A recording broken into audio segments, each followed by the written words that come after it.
Good morning, students. This is session 8 of chapter Change in Profit Sharing Ratio among Existing Partner. In this session, we will discuss the fourth adjustment, revaluation of assets and reassessment of liabilities. At the time of change in profit sharing ratio, all the assets and liabilities of the firm are revalued and reassessed. That is, it is checked whether there is an increase or decrease in the value of an asset or liability, and any profit and loss arising due to this increase and decrease is distributed among the partners in old ratio. Now, why there is a need to revalue assets and reassess the liability? Because any increase or decrease in the assets and liability is due to the efforts of existing partner in old ratio. So therefore, such benefit it should be distributed among the partners in the old ratio before the reconstitution of the firm. And to calculate such profit, a new account is opened, that is called revaluation account. Now let's understand how revaluation account is prepared. Now, revaluation account, it is a ledger account, debit, credit, particulars, amount. Now we will understand the revaluation account and journal entries simultaneously.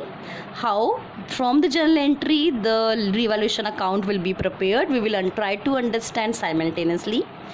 Now, when there is an increase in the value of an asset, whenever there is an increase in the value of an asset account is always debited, and the second impact will be shown in a newly opened account which is known as revaluation account.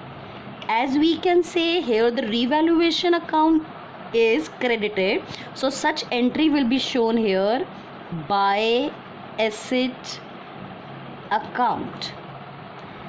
Now the second entry and the narration for this will be being increase in the value of asset recorded.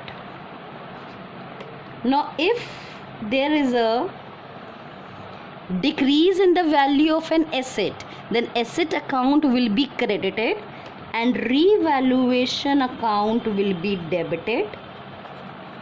Journal entry will be revaluation account debited to asset account, and again the narration will be being decrease in the value of asset recorded.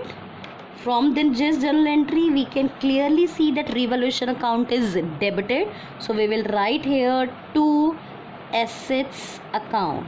So we can clearly see here that any decrease in the value of asset is debited in revaluation account, and any increase in the value of an asset is credited to revaluation account.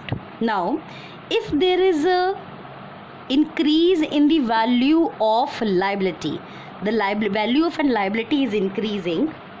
Whenever the value of liability is increases, it is credited, and then we will debit revaluation account, and liability account will be credited because the value of liability is increasing.